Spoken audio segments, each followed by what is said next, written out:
Tarde, sejam bem-vindos a esse encontro desse assunto tão falado no momento, no mundo corporativo, que é a NR1.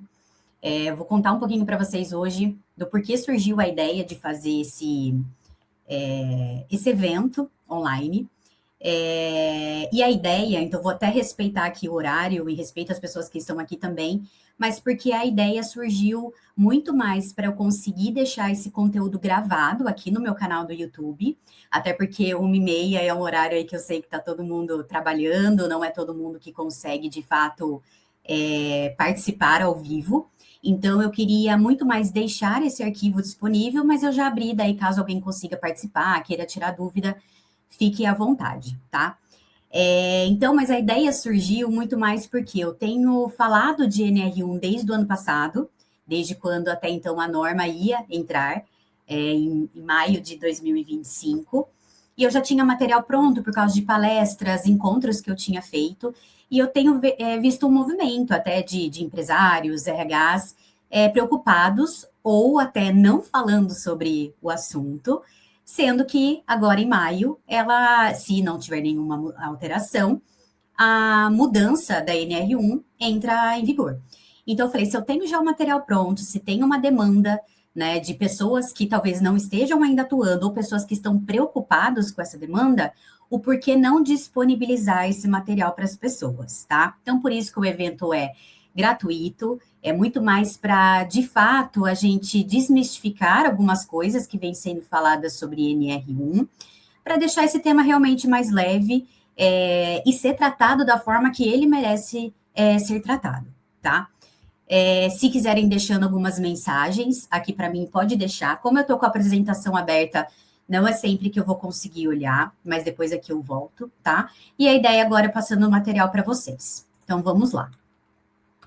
Antes da gente começar, deixa eu me apresentar para vocês. Eu sou a Mariana Gil, eu sou psicóloga formada pela Unimep, tenho uma pós-graduação em administração de empresas pela FGV e tenho capacitação em psicologia positiva e bem-estar corporativo.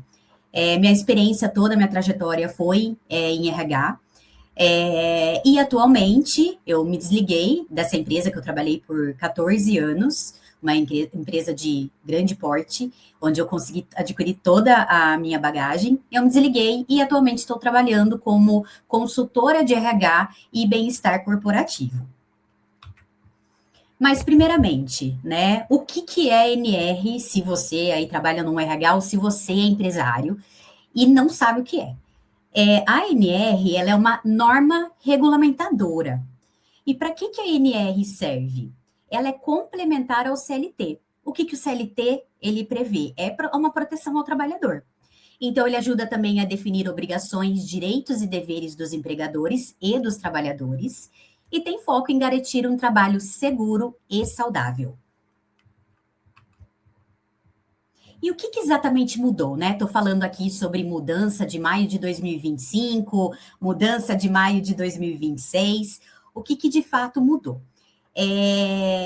A mudança principal está no capítulo 1.5 do gerenciamento dos riscos ocupacionais, especialmente no subitem 1.5.3.1.4, que passou a incluir explicitamente os riscos psicossociais no gerenciamento de riscos ocupacionais, ou seja, no GRO. Então, quando você entrava lá na NR1, o que estava escrito? Tinha lá o item, né, 1.5.1, que é o disposto neste item deve ser utilizado para fins de prevenção e gerenciamento dos riscos ocupacionais. Ponto. Aí se desdobrava em outras ações, mas não citava riscos psicossociais.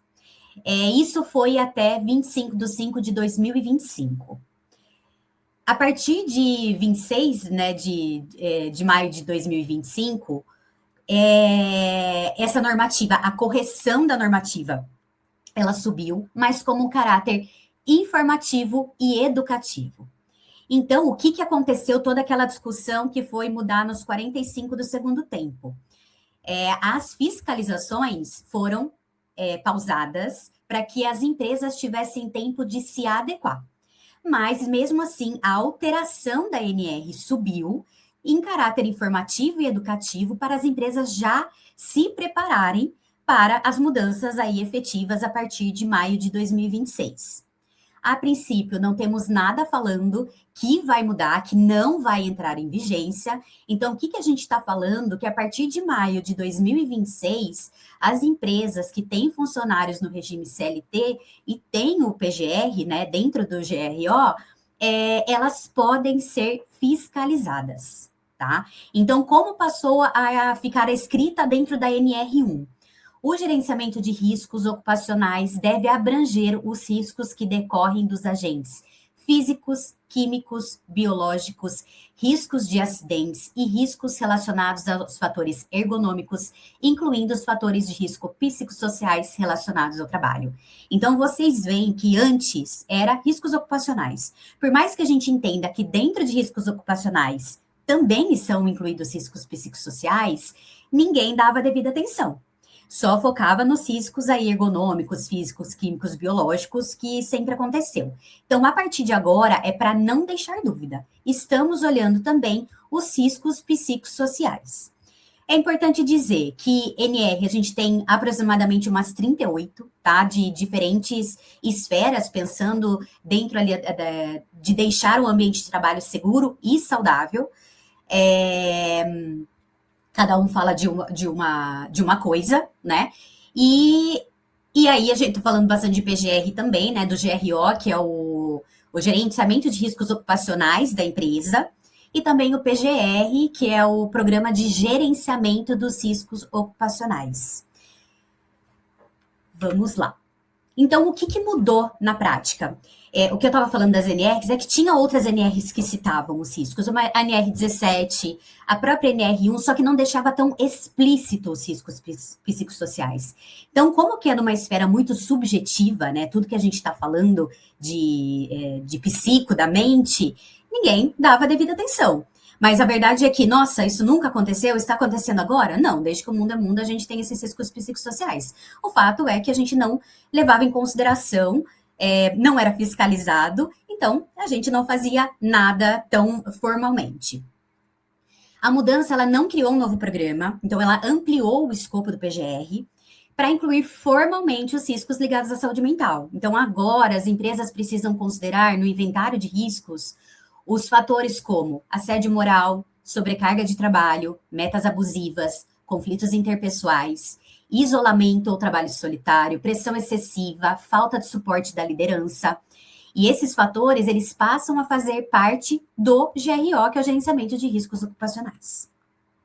Então, dando aí um resuminho do que é NR, GRO, PGR, o que muda, o que não muda, vamos colocar então na mente que a fiscalização começa efetivamente em maio de 2026.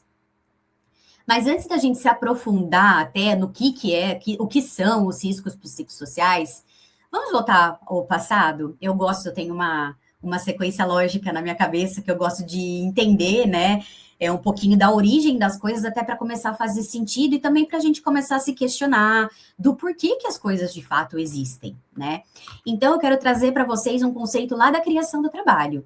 Ele está presente desde os primórdios da humanidade, mas a sua organização e compreensão, eles mudaram significativamente com o passar do tempo, especialmente com o desenvolvimento de novas formas de organização social, econômica e política. Então, quando a gente olha lá, né, nos tempos atrás, a gente consegue lembrar de algumas constituições ali da forma de trabalho.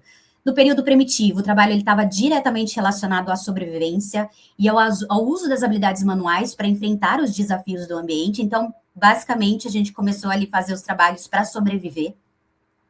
Na Revolução Agrícola e Social, o conceito de trabalho coletivo e a divisão do trabalho começaram a surgir, embora ainda fosse muito primitivo, e baseado na troca direta de bens, sistemas de troca, o escambo. Então, eu produzo cenoura, vou trocar com você que produz a batata, ou eu tenho leite, e aí a gente fazia esse trabalho num sistema de troca. E lá no século, né, 18 e 19, a Revolução Industrial, o trabalho passou a ser fragmentado e automatizado, foi quando de fato veio e mudou tudo, com o objetivo de aumentar a eficiência e a produtividade, mas também resultando em duras condições de trabalho e um afastamento do trabalhador das suas habilidades criativas. Ou seja, não era só para sobreviver e de acordo com o que eu tinha de habilidade manual. Não, eu preciso fazer alguma coisa para sobreviver. E aí, com a Revolução Industrial, também gerou a necessidade da regulamentação do trabalho, levando à criação de leis trabalhistas, com ênfase na proteção do trabalhador e na busca por condições de trabalho mais humanas. Então, hoje a gente tem as leis trabalhistas, que foi criada como um mecanismo de proteção, condições humanas com ênfase em ambientes dignos e justos, e para garantia dos direitos, que é assegurar o bem-estar dos empregadores. Se mesmo tendo tudo isso a gente não consegue garantir, imagina se a gente não tivesse nada disso nos respaldando. Então, só para concluir aqui, por que eu trago? Para mostrar que a gente não tem espaço de, por que está acontecendo isso? Porque na minha geração, porque antigamente funcionava. A gente não tem como negar a evolução que a gente passa, então, desde lá dos nossos primórdios, né? E hoje a gente está vivendo isso, daqui muito tempo a gente vai viver um outro cenário. Então, é muito para mostrar a evolução do que o trabalho vem sofrendo na nossa vida, no nosso cotidiano, assim como muitos outros aspectos. E quando a gente para olhar nos dias atuais, a gente vive num sistema, né, sistema capitalista, e o capitalismo tem levado a uma intensificação da competição, do desempenho e da produtividade nas empresas. Então, qual é o objetivo? Hoje não estou aqui falando se está certo ou errado, mas é o modelo econômico que a gente vive hoje. O objetivo das empresas é maximizar os lucros, aliado à exigência constante por inovação e eficiência. Eu preciso me destacar, eu preciso ser melhor que o outro, eu preciso produzir mais que o outro para ter um preço competitivo, para eu ser atrativo. E isso leva as organizações a exigir cada vez mais dos seus recursos humanos. Porque por mais que a gente tenha tecnologia, por mais que a gente tenha robô, por mais que a gente tenha IA, quem faz tudo isso acontecer são os recursos humanos. Não existe isso de que um dia seremos feitos só de máquinas, pode ser, né, daqui muitos milhares de anos. Mas agora, até para abastecer uma inteligência artificial, até para fazer a configuração de um robô, a gente precisa do nosso recurso humano. E esse cenário, ele impacta diretamente o bem-estar dos trabalhadores, criando as condições ideais para o adoecimento mental. E o que mais, né? Com a chegada das tecnologias digitais, porque a gente pode falar que tá bom, a gente vive isso desde a Revolução Industrial, mas o que estamos vivendo hoje, então, em pleno 2026? É o avanço cada vez mais da tecnologia. Então, com a chegada das tecnologias digitais, as ferramentas de trabalho passaram a ser mais ágeis, mais conectadas e mais exigentes. Como eu estava falando, eu consigo estar conectado com o outro lado do mundo hoje. Eu consigo saber quais são as tecnologias que estão sendo usadas do outro lado do planeta. Eu estou sendo exigido pela quantidade de informações que eu tenho, de ser um melhor profissional, de entregar cada vez mais. E isso transformou tanto as formas de trabalhar, quanto as expectativas em relação ao desempenho. Então, não é você vai lá só fazer o seu trabalho, né? Você tem que ir lá trabalhar, produzir mais com o mesmo, mais com menos. Você tem que ter mais informação, você tem que ser o destaque. E, novamente, a gente está gerando as condições ideais para o adoecimento mental. Então, a combinação do capitalismo e da era digital, ele cria um cenário no qual o adoecimento mental é um risco iminente para muitos trabalhadores. Eu vou trazer alguns dados para vocês, então a gente não tem mais espaço de falar, mas isso de adoecimento mental no trabalho é frescura. Mas isso é mimimi. Não. O adoecimento mental é um risco iminente do trabalho. Então, o que eu tenho? A sobrecarga do trabalho, uma cultura de hiperconectividade, e uma expectativa de multitarefas. Enquanto eu estou trabalhando no computador, eu estou recebendo informação no celular, e eu estou aqui, uma pessoa aqui do lado está me trazendo as principais tendências, e estou lá no Instagram e estão trazendo coisa, entro no LinkedIn. Então, eu tenho milhões de fontes para consultar, tenho um monte de redes de tecnologia e tenho muito trabalho para fazer.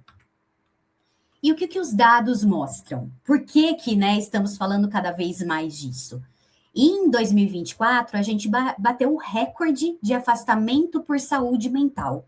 Então, quando vocês olham neste gráfico, a gente tem aqui, de 2023 para 2024, um aumento de 68% dos números de afastamento por saúde mental. Então, quando eu tinha 283 mil afastamentos, em 2024 eu passo a ter 472.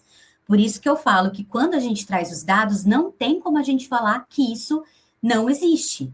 E aí, trazendo os dados, esses dados foi quando foi divulgado, aqui a fonte do G1, quando foi divulgado, né, quando estava falando muito de NR1 ano passado, e agora a gente teve atualização para 2025. E, mais uma vez, batemos um recorde. O aumento de 15,6% de afastamentos por saúde mental. Então, a gente estava lá em 472 mil, passamos para 546. Se talvez a gente tivesse já implementados algumas ações para os riscos psicossociais o ano passado, talvez a gente não tivesse esse aumento de 15% esse ano. E qual é a origem desse aumento, né? O que foi constatado é que os transtornos ansiosos, eles passaram a ter um peso mais relevante ali nos afastamentos, ultrapassando episódios depressivos. Então, quando a gente falava de problemas de esfera mental, a gente falava muito, fulano se afastou por depressão. Só que, então, desde 2021, pós-pandemia, cada vez mais estão aumentando os casos de afastamento por ansiedade. E aí a gente tem vários CID relacionados, né? Ansiedade generalizada. Então, não é algo que a gente consegue fechar os olhos e falar que não está acontecendo. Está aí para qualquer um ver. E aí a gente precisa tomar alguma medida para que isso não aumente cada vez mais. Importante, quando eu falo aqui o número de casos de afastamento, eu não estou falando que tem 546 mil pessoas afastadas. São 546 casos de afastamento. Lembrando que uma pessoa pode se afastar mais de uma vez, né? Geralmente afasta 3 meses, volta. Então, são 546 mil, meio milhão de afastamentos por causas de saúde mental. E quem vai pagar essa conta? Né? Porque no que gira no mundo capitalismo é o dinheiro, né? O INSS não informou quanto custou ao país essa crise, isso também de acordo com as fontes do G1, mas com base nos dados de 2024, as pessoas passaram em média lá, então, 3 meses afastadas, recebendo cerca de R$ 2.140 por mês. Considerando esses valores, o impacto financeiro aos cofres públicos pode ter chegado a 3,5 bilhões de reais. A gente está falando de muito dinheiro. Sabe aquela expressão que as empresas usam no mundo corporativo? A gente está deixando dinheiro na mesa, né? E o fato é que a gente precisa colocar iniciativas como essas da NR1 para as empresas começarem a se responsabilizar por isso. Porque a conta está ficando cara e a conta chega. Então, a gente precisa ir na raiz. A gente precisa fazer uma promoção da saúde mental para também fazer a prevenção. Então, não é só remediar o que está acontecendo, é promover ambientes de trabalho seguros. E aí eu te pergunto, o boom de adoecimento mental tem relação exclusiva com fatores extralaborais? Ou o trabalho e as condições de trabalho são agentes que contribuem para o aumento da prevalência desse adoecimento nas estatísticas atuais? Resumindo, o que quer dizer? No contato que eu tive com as empresas ano passado, eu recebi muitos questionamentos de empresários falando, mas Mariana, ele se afasta, mas a culpa não é da empresa, a culpa é porque ele está com um problema lá na família dele, né? Então, aqui o que eu quero destrinchar para vocês de fato, são problemas só do trabalho ou são coisas que também podem vir de fora? Aí, o que os riscos psicossociais, né? A gente tem os não relacionados ao trabalho e sim os relacionados ao trabalho. O que são não relacionados ao trabalho? Contexto familiar, a situação financeira, a exposição à violência, a falta de condições básicas de higiene, saneamento, moradia, educação. Por mais que talvez muito de nós a gente não viva essa realidade, a gente não pode fechar o olho que tem muita gente vivendo em realidades precárias no nosso país. E relacionados ao trabalho, o que é? O ritmo intenso de trabalho, a falta de autonomia, a falta de apoio social, o assédio moral e sexual, jornadas de trabalho extensas, metas excessivas e que às vezes nem conseguem ser cumpridas. Então, a maioria dos fatores que contribuem para o sofrimento psíquico estão diretamente relacionados ao ambiente de trabalho, ou a forma como ele se mistura com a vida pessoal, como na era digital e no trabalho remoto. O que eu quero dizer com isso? Lá nas décadas de 80, 90, a gente poderia até falar, e eu tenho certeza que vocês conhecem pessoas dessa geração, e eu peguei uma parte dessa geração também, de que a gente tem que separar trabalho, trabalho, profissional, profissional. A gente não pode misturar os assuntos no dia a dia. Perfeito, a gente tem que ter o profissionalismo, mas a partir do momento que eu tenho isso na minha mão, um avanço da tecnologia, tem como eu não misturar os meus assuntos pessoais à minha rotina de trabalho? Eu gosto de dar o exemplo, né? Vamos pensar num exemplo de um caminhoneiro que trabalhava lá há muito tempo atrás. E aí, como era a forma de comunicação dele antes do WhatsApp e do celular? Ele tinha os rádios, né? Que eles conseguia se conectar ali pelos canais, mas ele conseguia se conectar com a família se ele parasse num ponto, se ele ligasse lá para saber como que estava a família. Então, às vezes, ele só ia saber de algumas coisas que tinha acontecido quando retornasse ou quando alguém conseguisse trazer esse recado para ele. Hoje, a pessoa está dirigindo, toca o celular, coloquei lá no Viva Voz. E exemplo, a esposa fala, olha, nossa filha está doente, está no hospital. Tem como eu separar? Tem como esse motorista, esse caminhoneiro, seguir o trabalho dele de forma tranquila, sem nenhum impacto? Não tem. Então, a gente não pode negar que esses assuntos, eles se misturam, vida pessoal e vida profissional.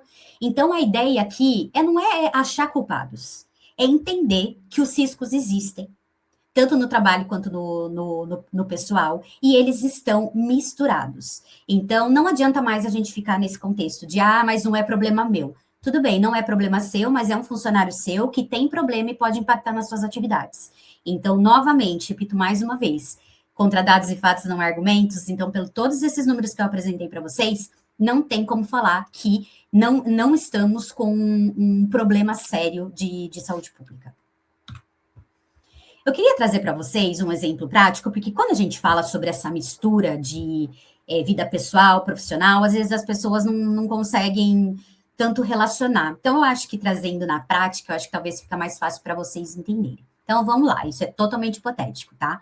Clara tem 34 anos, atua como analista de projetos em uma empresa de marketing digital, apesar de fictício, qualquer semelhança é mera coincidência. Está passando por uma separação conjugal dolorosa, com filhos pequenos e responsabilidades familiares dobradas.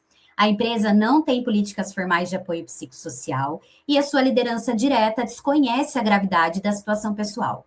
Ao mesmo tempo, a organização está vivendo um momento de reestruturação e Clara assumiu parte da demanda de um colega demitido.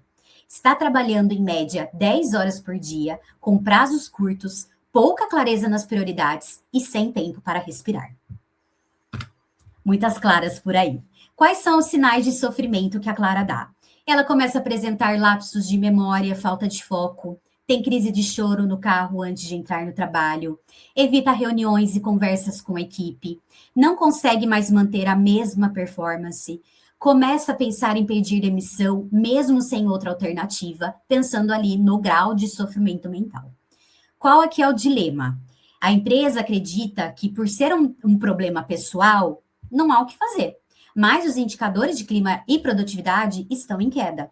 A liderança está preocupada, mas insegura quanto a como agir. Como que a gente vai resolver o problema da Clara?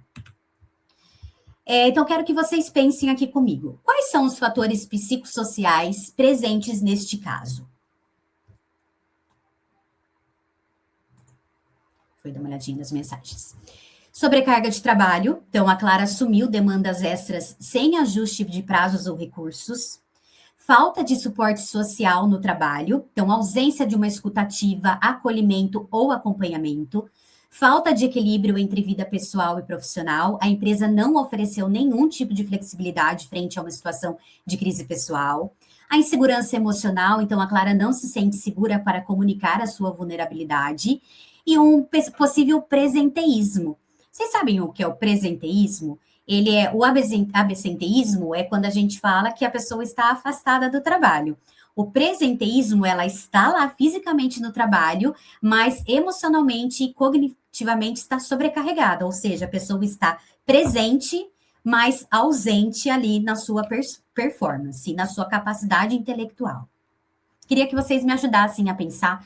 Vou deixar aí alguns segundinhos para vocês pensarem, então, porque eu já ouvi isso de reuniões que eu fiz com clientes ano passado, tá, Mariana, mas como que eu vou resolver esse problema? Eu não consigo entrar nessa esfera pessoal. Como que eu ajudaria num caso desse? Então, eu queria que vocês pensassem aí, deixar uns 10, 15 segundinhos, para vocês pensarem que ações vocês, como líderes, empresários, RH, quais ações vocês colocariam pensando nos fatores psicossociais, para ajudar a Clara e todos os outros funcionários da empresa nesse momento?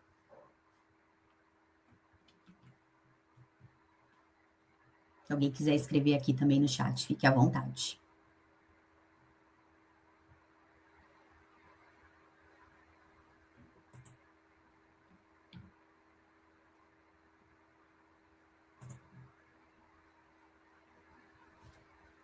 Bom, vamos lá. Foi só um pouquinho para dar um gostinho, para trazer aqui quais ações a gente poderia tomar pela liderança ou RH para apoiar a Clara sem invadir a sua privacidade. Então, promover uma conversa individual, respeitosa e sigilosa, oferecendo uma escuta ativa e empática, sugerir de forma não impositiva o apoio psicológico institucional, se houver, ou indicar outros canais externos confiáveis, avaliar a possibilidade de flexibilização da jornada ou redistribuição de tarefas temporariamente, garantir um ambiente de não julgamento com foco no cuidado e não na cobrança. Então, aqui vamos lembrar, né, que a nossa trajetória não é uma foto, né? Ela é um vídeo, então a Clara está passando por um momento. Se a Clara sempre foi uma analista que super entregou, é uma analista que a empresa sabe que pode contar, a gente não precisa resumir a Clara a este momento. E é nesse sentido que a gente fala sobre flexibilizar. Então todo mundo vai parar o que está fazendo para ajudar a Clara? Não, a gente não precisa nem trazer esse assunto à tona.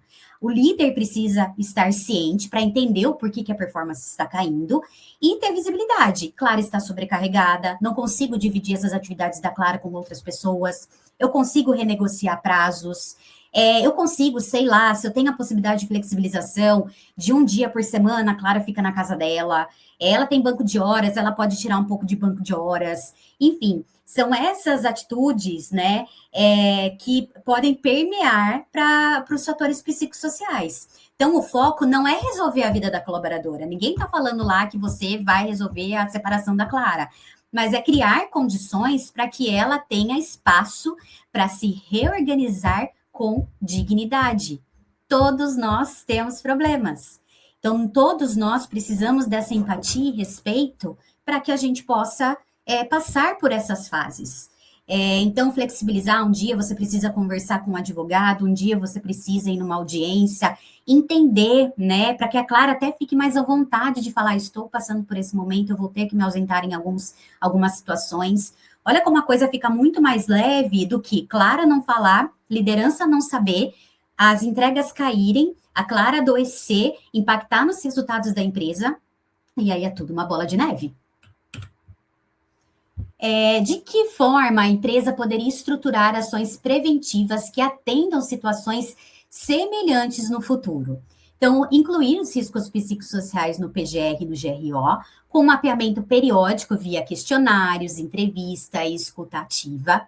Treinar líderes em competências socioemocionais e liderança empática. Eu também, né, faço mentoria de liderança e eu falo muito isso, que tem muitas pessoas que, a maioria delas, inclusive, que não nascem líderes. Então, a gente precisa ter a vulnerabilidade de falar, talvez tenha algumas competências que eu não sei, preciso aprender e preciso desenvolver.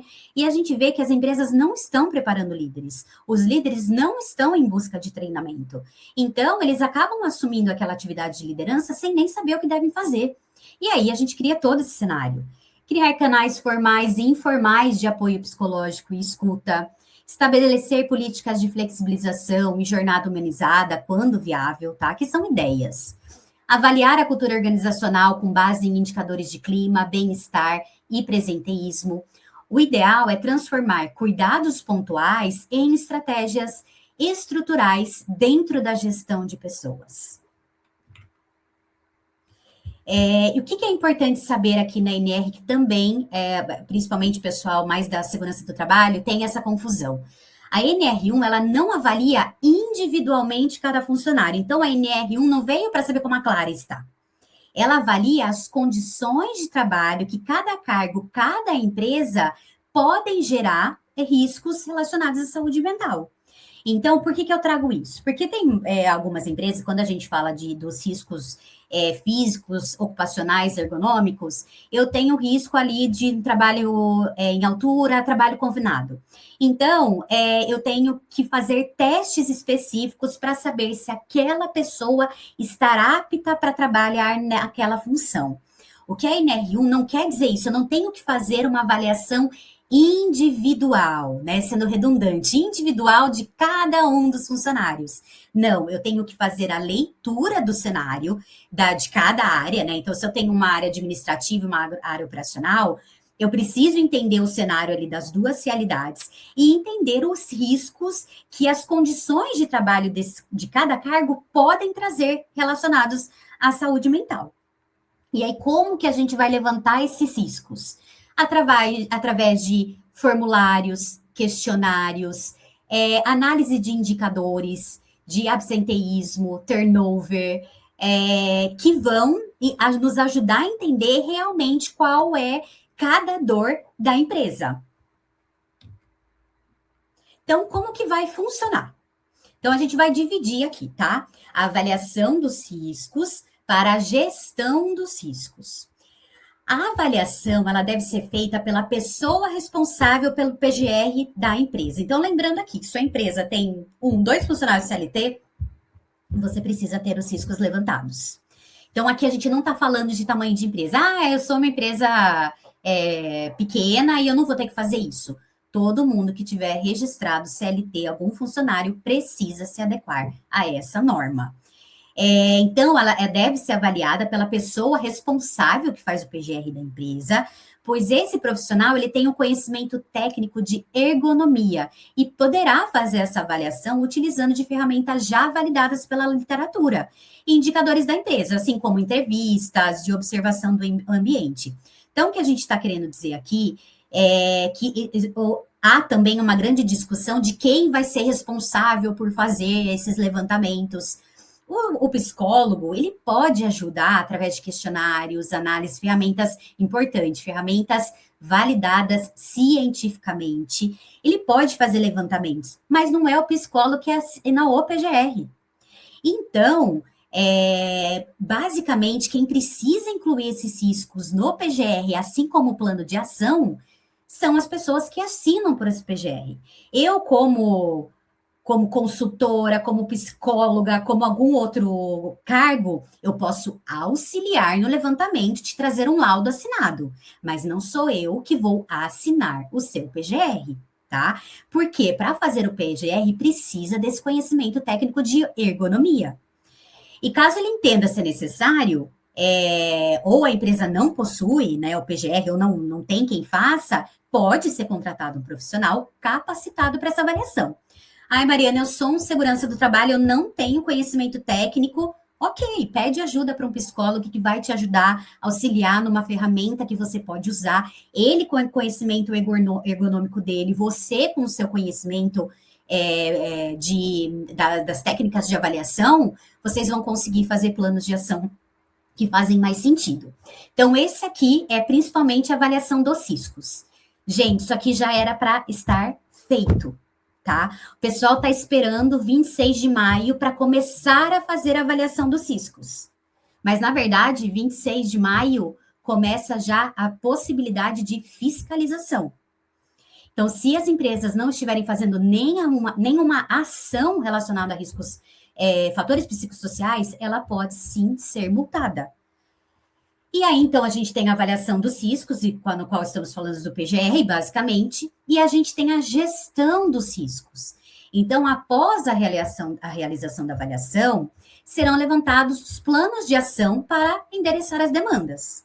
Nesse caso, uma ação que pode ser considerada é uma contratação de um profissional capacitado, exemplo, um psicólogo, com data especificada para elaboração de ações assertivas, gestão delas, assim como a formalização, compliance disso. Ah, Mariana, eu fui lá e fiz uma palestra de saúde mental. Legal, formaliza, tem que ter uma lista de presença, tem que estar lá nos treinamentos, uma evidência de que esse treinamento foi realizado. Então, como que você vai garantir, né? E muito além disso, eu tenho falado muito que não adianta só fazer uma palestra de saúde mental. Porque se um fiscal for lá andar pelo trabalho e falar assim, perguntar assim para um funcionário, você sabe, né? A empresa está falando sobre saúde mental, ele vai falar. Ah, não, no dia a dia ninguém fala sobre isso. Então quer dizer que você fez uma palestra, mas de que fato não está trazendo resultados, não está sendo efetiva para o dia a dia. Então, não é necessário implantar todas as ações levantadas, e sim as que fazem mais sentido com o momento da empresa. Por que eu falo isso, tá? É porque a ideia é que vocês tenham conhecimento, e eu vou mostrar para vocês como fica uma planilha aqui do PGR, para que, se você for empresário ou que você trabalha com RH, você não precisa aceitar todas as ações que a pessoa que fez o seu PGR indicou. Você vai aceitar aquelas que você entende que endereçam as dores levantadas da sua empresa. Então, porque senão, gente, qual é o meu ponto aqui? O principal questionamento é ter todo mundo achando que vai ter que colocar o melhor plano de saúde, que vai ter um psicólogo dentro da empresa, que todo mundo vai ter que contratar academia, e não é isso, né? Tem ações básicas do dia a dia que podem ser feitas que endereçam as ações relacionadas aos fatores psicossociais. Então, conheçam o tema, leiam os planos das ações e critiquem, porque o que está no PGR está sim escrito na pedra. Se estiver no PGR e você não está fazendo, você não fez na data acordada, você pode ser multado sim. Então, tem essa visão, esse olhar crítico para falar, essa ação não faz sentido, vamos substituir por outra. Então, deixa eu só mostrar para vocês, deixa eu ver se eu consigo compartilhar a minha tela, para vocês verem o modelinho. Depois eu vou trazer todas as referências do material que eu tenho, das pessoas das quais eu fiz curso. Uma deles é o Rodrigo Vaz, ele é um auditor fiscal do trabalho, então é uma pessoa com muita bagagem, muita experiência, inclusive ele está fazendo cursos, né? Eu comprei o curso dele para preparar essas pessoas que trabalham com saúde e segurança, e ele compartilhou esse modelinho de planilha, e eu quero mostrar para vocês terem mais ou menos ideia do que a gente está falando, tá? Basicamente, né, o PGR, o que ele vai fazer? Ele vai trazer a atividade daquele cargo, então o PGR ele é desmembrado por função, né, de cada cargo dentro da empresa, e aí a gente vai elencar as principais atividades que aquele cargo faz, tá? E aí a gente vai colocar a natureza, se ele é físico, se ele é psicossocial, se ele é ergonômico, se ele é químico. Então, basicamente, o que eu vejo que vai acontecer dentro do psicossocial? As pessoas vão acabar meio que generalizando. Eu vou trazer um exemplo para vocês, já que vocês não estão vendo minha tela. Então, vamos pensar aqui que a gente está falando de um cargo de manutenção. Então, qual a responsabilidade ali? Uma montagem, desmontagem, conserto, ajustes, dentre outros. Quais são os riscos físicos, né?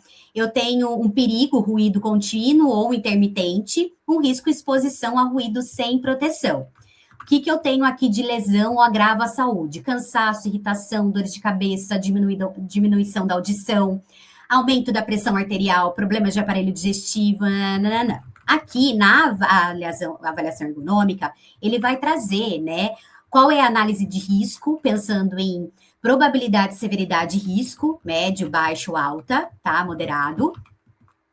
E a aceitabilidade, o fator da influência humana, e qual é o planejamento. Então, aqui, a gente tem uma ação para o físico, treinar acerca da utilização do protetor auditivo, controlar as trocas e substituição dos mesmos. Então, basicamente, é o que a gente faz muito pensando na segurança. A gente sabe que trabalhos ali com grande ruído, a gente precisa usar o EPI. Isso é um risco físico. Aí a gente tem o risco ergonômico de uma atividade de manutenção, atividade de manutenção geral. Perigo, forçar, pensar, preensão, flexão, extensão ou torção dos segmentos corporais. Risco, exigência de uso frequente de força, pressão, preensão, flexão, extensão ou torção dos segmentos corporais. Lesões e dores musculares. O que a gente traz aqui como uma indicação? Realizar análise ergonômica, atualizar o inventário de risco, quando a graduação de risco. Então, tem as medidas para redução ou, no mínimo, manutenção do risco, deve ser implantadas a curto prazo, tá? E quando a gente fala do psicossocial, o que basicamente a gente vai incluir, tá? E o meu receio é que isso vire um padrão Ctrl+C, Ctrl+V, tá? Aqui nessa atividade durante a manutenção, o que ele traz de exemplo? Que é um perigo, exigência de realização de múltiplas tarefas com alta demanda cognitiva, o risco, a sobrecarga mental e falta de concentração ou atenção, e o que ele pode causar? Estresse, distúrbios e fadiga. Por isso que eu falei, gente, isso tem em qualquer trabalho. A gente só não falava porque não estava especificado como uma ação psicossocial. O que daí ele traz como uma ação que vai constar lá no PGR? Desenvolver programas de sensibilização sobre saúde mental, registrar as ações específicas sobre a prevenção dos riscos psicossociais, como pesquisas de clima, treinamento, intervenção, auditoria interna, externas devem incluir verificações relacionadas à gestão desses riscos, criação de políticas organizacionais voltadas para a promoção do equilíbrio. Por isso que eu falo para vocês tomarem cuidado, porque se vir desmembrado tudo isso no seu plano de ação, como de fato você coloca isso como algo que vai de fato trazer resultado, né? Então, a minha preocupação é que a gente vai sair fazendo um monte de ação mirabolante e a gente não vai resolver o que de fato, o básico que deveria estar acontecendo. Vou voltar aqui na apresentação.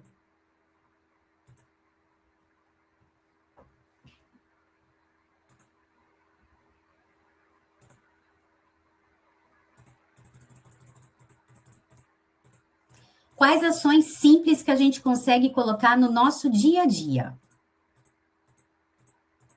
Vamos chegar lá, aqui.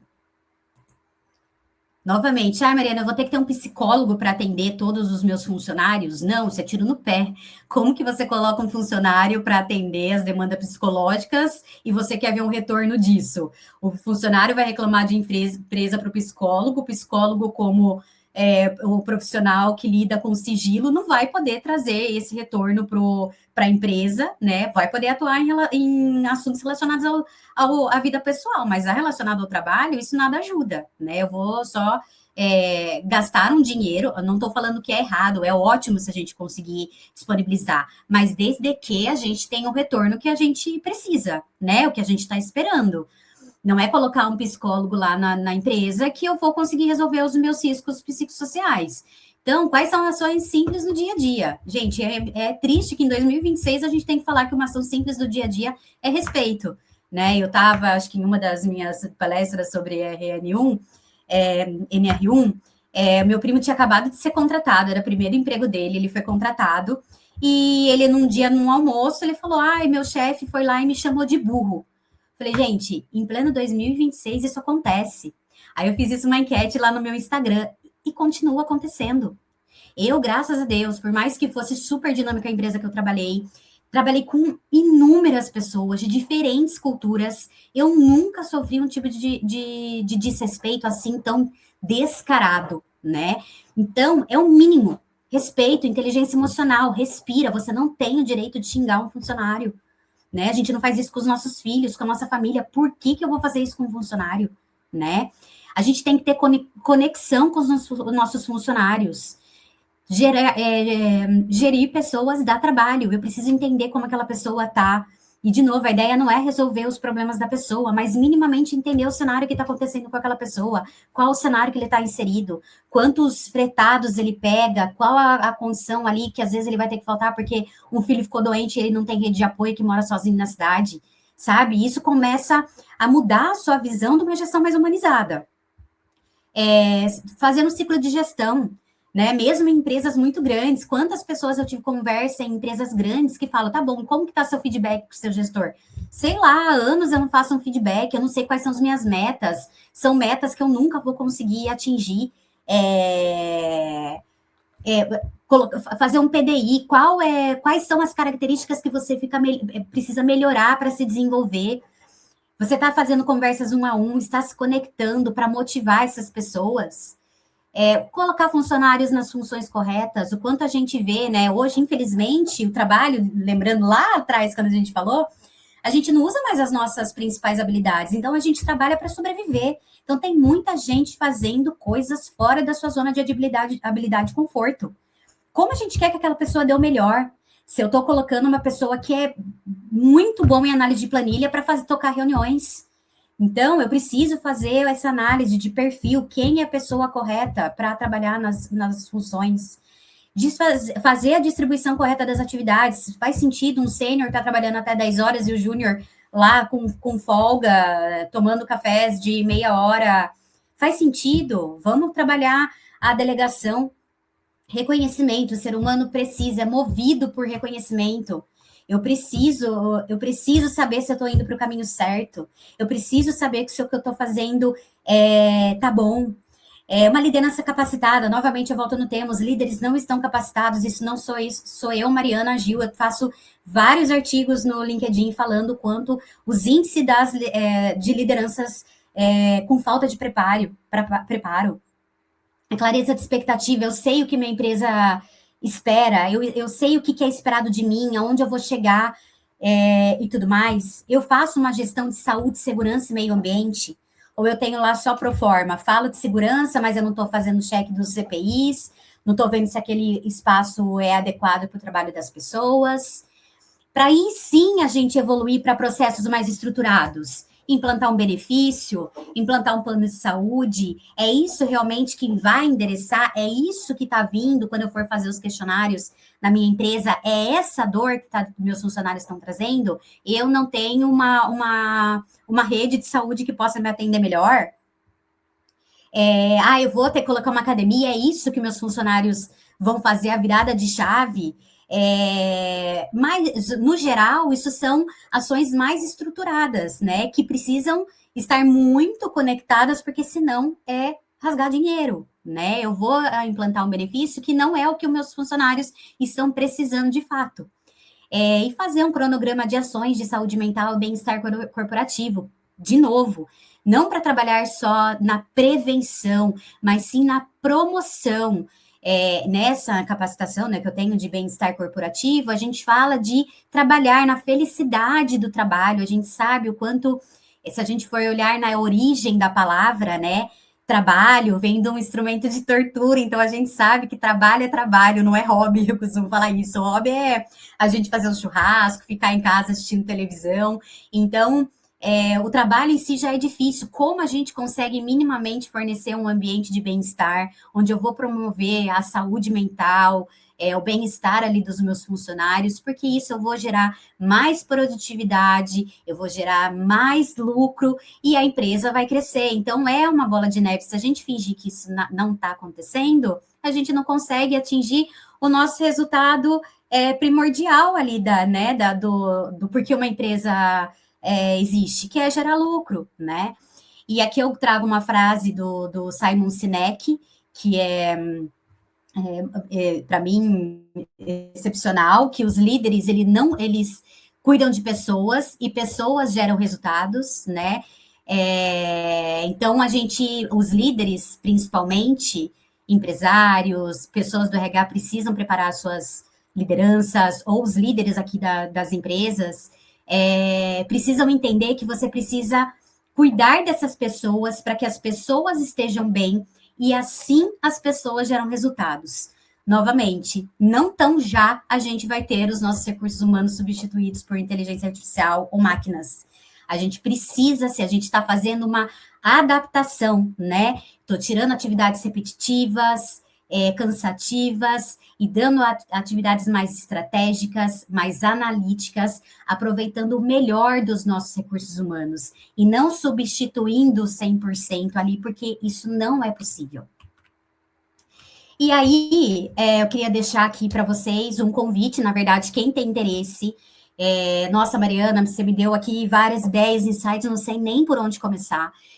Eu tenho um diagnóstico gratuito que eu aplico aqui na minha consultoria de RH. Vou deixar o link para vocês aqui na descrição do vídeo, vou colocar aqui na nossa conversa já também. Mas para vocês fazerem um diagnóstico gratuito de como que está a empresa de vocês, tá? Lá ele vai dizer se você está num nível inicial, intermediário ou já num nível avançado. E aí você vai conseguir entender um pouquinho, né, em qual caminho você pode seguir. E vou deixar também os meus contatos, né, para se vocês precisarem, quiserem trocar alguma ideia, tiver alguma dúvida, podem me mandar mensagem, eu estou super aberta aqui a trocas. Então, estou deixando aqui para vocês, ó, o link. E se você não está assistindo ao vivo esse encontro, se você está assistindo em algum outro momento a gravação, fique à vontade também de me mandar mensagem, me deixar um comentário, vou com certeza entrar em contato, vai ser um prazer, porque, de fato, eu gosto de trabalhar com isso. Esse é o meu objetivo deste ano, ajudar as empresas a se estruturarem para que consigam fornecer um melhor ambiente psicológico, segurança psicológica, de bem-estar a seus funcionários, para que, assim, através dos seus recursos, consigam gerar mais resultados. Tá ok? Eu agradeço imensamente as pessoas que conseguiram estar aqui presentes. E se você não está também, eu fico super à disposição e obrigada por consumir o conteúdo. Ok? Obrigada, pessoal. Tchau, tchau.